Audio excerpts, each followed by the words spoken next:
Good. So you've been channeling for Bashar for 24 years. 24 years. And what I'm curious about is the process of what you do to tap into that other place in order to bring this entity through. Could just describe that. Yeah, the connection process, as I understand it, is kind of a telepathic contact. And what I've been trained to do is change the frequency of my own brain waves to be something closer to the level on which they exist. And at the same time, Bashar will do the same thing from his end, so that somewhere in the middle, the brainwave frequencies meet and lock together. And what you then get is his thoughts translating into the language that I obviously was raised to understand, which is English. He's not speaking, he's just sending thoughts, but I'm translating that because our wavelengths are synchronized. But how do you actually make that shift to go there? Well, in the beginning, when I was being trained, it was a matter of going through different kinds of meditational exercises in order to learn how to get the brain waves to shift that way.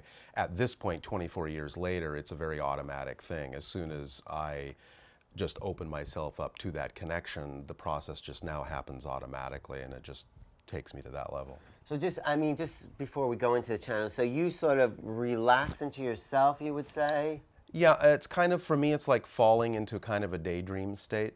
And when Bashar is coming through, I don't so much hear the words in much the same way that if you were having a daydream, you might not hear somebody come into the room and call your name, or the words would sound like they're a million miles away. I have my own experience, which is sometimes energetic.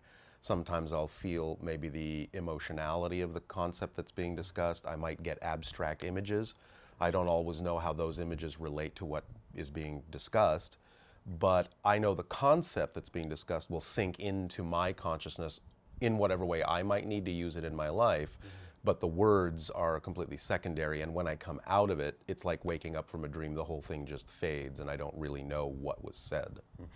One more question before you go into. Do you ever play with those states of consciousness in a sense where you may just experiment and sort of go there, but hold a little back just to observe your own mind? Well, I think channeling is a natural state that everyone can do and everyone does from time to time. Anytime you become involved in anything you love to do and you get lost in that moment, that's a channeling state. So I certainly use that state creatively in my own work, in film and art and things like that. So I think everyone does that, and I'll certainly use it in that context. And sometimes, rarely, I might open up to just get a download, let's say, from higher levels or from Bashar for something I may want to specifically know about, but I don't use it for that as often as I just use it for my own creative expression. So it's been fun these last few years? Yeah, it's been a terrific ride. You don't feel like you've missed a part because some channels complain like I'm not there? No, well, no. I mean, there were times when I was channeling so much that it was kind of like I didn't have a life and I wasn't really grounded here. I was kind of like sort of dizzy half the time, and I just learned to regulate myself because it's equally important for the channel to learn and grow from this experience as it is for the people that the information is being delivered to. Right. So it's important for the channel to also take the time to have a life and incorporate that information. Great, great, thank you. Sure, So, ready? Can you just could you talk as you do it? Is it possible you can't talk us through it? So we can all get there ourselves. No, sorry. Okay. No, okay, so do your thing. I mean, all right. But could you just describe a little bit where you put your mind before you actually go in there? Well, again, at this point, all I really am doing is just relaxing in a way that just opens me up to whatever is going to connect. It's the best thing I can do is just describe it as a state of total trust. It's like you're putting yourself kind of in someone else's hands for a moment and just letting that energy take over the driver's seat. Yeah.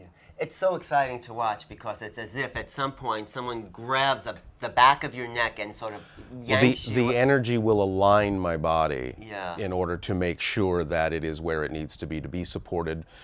The breathing will change and everything to add extra oxygen to support the extra energy. So everything that's happening is simply an automatic side effect of the need for my body to be able to sustain that state in a way that doesn't exhaust me. It actually energizes me at the end. So thanks. Okay. Sure. Try this at home. Or do. Do try this at home. Okay, thanks. This is exciting. I don't think anyone's ever actually channeled on the program during the interview, but no, go ahead.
I'll say good day to you this day of your time. How are you? Very good. Thank you so much for being here. It is our pleasure always to co-create these transmissions with each and every one of you. For in doing so, we are allowed to experience through all of you different facets of the multidimensional crystal of all that is. It also forms a link and a bridge between your reality and ours, and creates and generates a third reality in which we may all one day interact more closely. So we thank you for this opportunity, and we thank you for this gift, and we invite you to commence in whatever way, shape, or form your imagination so desires. What would you like to discuss this day? Well, first of all, the sort of the process, because I talked to Darryl a little bit about what happens. Are you waiting on this other side for him to just go to that space? No real waiting is happening on our behalf because we can instantly sense when the connection needs to happen. Time for us is not what it is for you. We may be having this communication with you in what you would consider to be your past or your future. So it doesn't necessarily interrupt our time frame when you decide to do this. So it is simply a matter of our consciousness being aware of when a connection is being made, and when that connection is being made, our lives will synchronistically simply allow us to be at the right place, the right time, in order for the connection to happen. And we simply allow it to form. So you weren't busy doing something else like having lunch or something and then No, decided? besides which we don't eat. Okay, no, but the synchronicity is so much a part of how your society functions. It is exactly how our society functions. Not just a part, it is in that sense the overriding controlling factor. We allow synchronicity to be the representation of the orchestration, the natural harmonic orchestration of all that is, when each and every individual in a society is allowed to be the full individual that they are and allowed to express themselves to their full capacity, then you will discover that an automatic orchestration of unification and harmony takes place and guides each and every individual to be at the right place, the right time, interacting with exactly whom they need to interact with at exactly the right moment. And there are, in that sense, then, no accidents,